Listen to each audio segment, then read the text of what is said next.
It's a very sensitive issue. এটা international কানেকশানের বিষয় আছে, ন্যাশনাল সেফটি সিকিউরিটির বিষয় রয়েছে।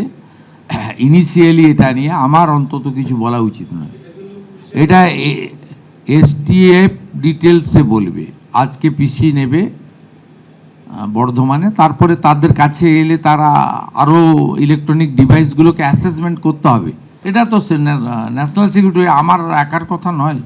Honourable prime minister, honourable HM home minister নবান্নে তো এসেছিলেন 2022 সালে। কেন এসেছিলেন?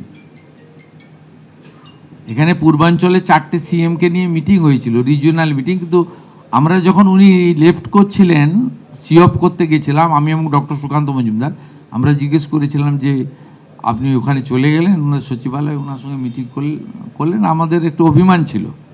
উনি আমাকে বলেছিলেন দেশের ইন্টারেস্ট আগে, রাজনীতির উপরে। আমি গেছিলাম মাননীয় মুখ্যমন্ত্রীর কাছে জমি চাইতে, সীমান্ত সুরক্ষা প্রয়োজন। আমরা ওনার যুক্তির কাছে মাথা নিচু করেছিলাম। আবার উমেশ রায় অলসো এই স্ক্যানারের মধ্যে ছিল, বাকিটা আমি বলছি না। মুখ্যমন্ত্রী যখন এই কথা বলছেন যে পুরো নগরোন্নয়ন দপ্তরের প্রতিমন্ত্রী উমেশ রায় তিনিও এই সমস্ত জঙ্গিদের নজরে ছিলেন, এবং এ প্রসঙ্গে উমেশ রায় তিনিও বলছেন যে পাকিস্তানের এজেন্সি পরিচয় দিয়ে তার কাছে ফোন এসেছিল এবং টাকা চাওয়া হয়েছিল মোটা টাকা। ছেলেকে অপহরণের হুমকি দেওয়া হয়েছিল। পুলিশকে জানানোর পর তদন্ত শুরু করে এসটিএফ, আর সেই তদন্তের ভিত্তিতে বর্ধমান থেকে গ্রেফতার করা হয়েছে পাক জঙ্গিকে, এমনই জানিয়েছেন উমেশ রায়।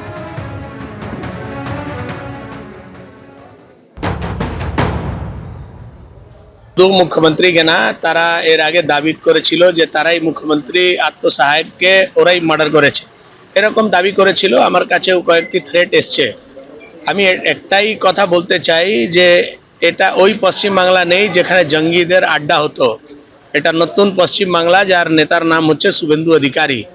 এখন কোনো জঙ্গি, কোনো আতঙ্কবাদী, কোনো अलगाववादীর জন্য পশ্চিমবাংলার মাটিতে কোনো জায়গা নেই।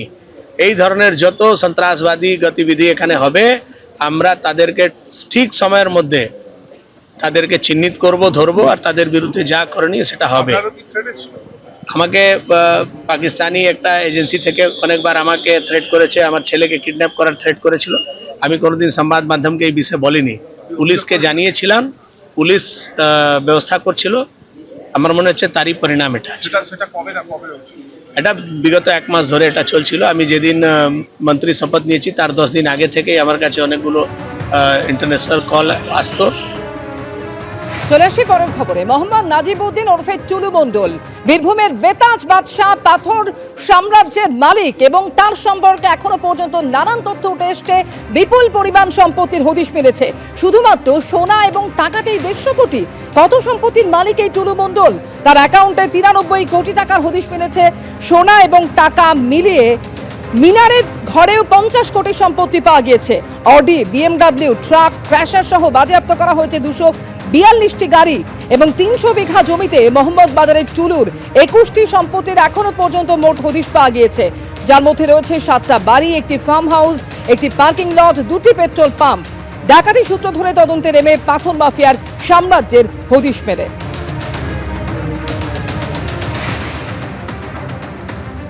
এবিপি আনন্দ, এগিয়ে থাকে, এগিয়ে রাখে।